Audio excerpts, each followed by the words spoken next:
was incorporating Ivan's suggestions, but I want each home built with future expansion in mind. Come spring, we can add on to complete them. No, Maricela would never settle for anything less than perfect. Relieved, Murphy bobbed his head in something that fell just short of a bow. As you say, Miss Rios. I'll have the final plans ready for you before the summer festival. Good. Nita started rolling the preliminary sketches. My family's hosting the solstice ball this year. We can convince all our rich relatives to open their pockets and contribute. So at least one good thing will come of it, Maricela murmured. That's what I keep telling myself. Nita offered the sketches to the contractor, who gave her another of those nervous, almost bows. The eldest Rios daughter might not command the same deference as Maricela, but her family's vast estates ensured crafters and merchants tripped over themselves to keep her happy. She wasn't going to like the curfew much either, but Ivan couldn't afford to care. If Murphy has everything he needs, it's time for us to head back. Maricela didn't even look at him. Hardly. I have plenty more to do before I can go home.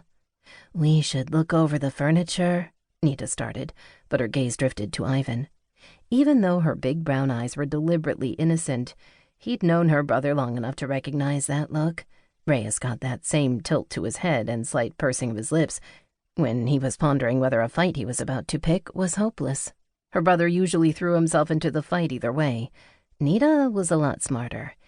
We can make most of those decisions at home. It is getting a little late. Maricela propped her hands on her hips. She drew in a deep breath, bracing for an argument, but all she said was, "Fine." It sure as hell wasn't fine. Ivan would probably hear all about how not fine it was later. But Maricela was a Rios, and the Rios family maintained appearances in public. Most days, Ivan counted on it. A pointed look at the contractor convinced the man to keep his farewells quick. He bowed to each girl, actual bows this time, with promises and assurances spilling from him as he backed away. That left Ivan to herd his charges toward the jeep. Nita linked her arm through Maricela's as Ivan trailed behind them. Once they were out of the shelter of the shipping containers, the warm summer wind stirred their hair and tugged at the edges of Maricela's white dress. The hemline had grown dirty during an afternoon spent exploring the boundaries of the land set aside for refugee housing, and Ivan's gaze caught on it between repeated scans of their surroundings. Maricela could be at home, lounging by her pool or strolling through her gardens. She could be curled up next to the hearth in her suite with her favorite book. If she wanted to be productive, she could have joined the acolytes studying under Dell at the temple and picked a craft, sewing, weaving, needlepoint, even art. Those activities would have been safer, and most of them would have kept her white gowns pristine.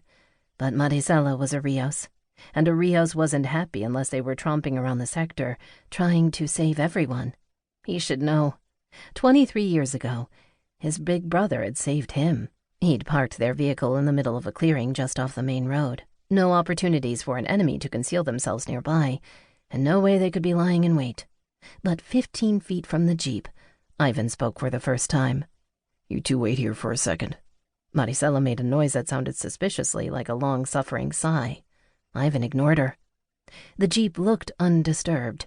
There were no new footprints in the dirt surrounding it, no indication it had been tampered with. But Ivan still dropped to the ground and slid under it, taking his time to examine every spot where an enterprising assassin could have hidden a bomb. Nothing. Partially mollified, he rolled back to his knees and scanned the area again. Maricela looked impatient, Nita exasperated. The breeze brought scraps of their low-voiced conversation to him as he rose and opened the hood. Enough to know they were still discussing whether the refugees could survive until spring without their own kitchens and laundry rooms. Ivan knew the answer. For 2 bitter years, he'd lived with his mother in conditions that would horrify his perfectionist princess. The memories were blessedly hazy, but checking the engine for sabotage didn't take enough concentration to distract from them. He could still remember the cold on the nights the temple shelters had been too full, or his mother had been too ashamed to seek one out. The nights they'd spent huddled together in a park or against the wall of a shop, as if they could soak up the heat through its surface. Sector 1 was generous to a fault sometimes, but when people thought you had conspired to kill one of their princesses, doors tended to close in your face. His mother had seen a lot of closed doors before Gideon rescued them. So Maricela could frown and sigh and roll her eyes all she wanted. Ivan was not taking chances with her safety. He finished his inspection.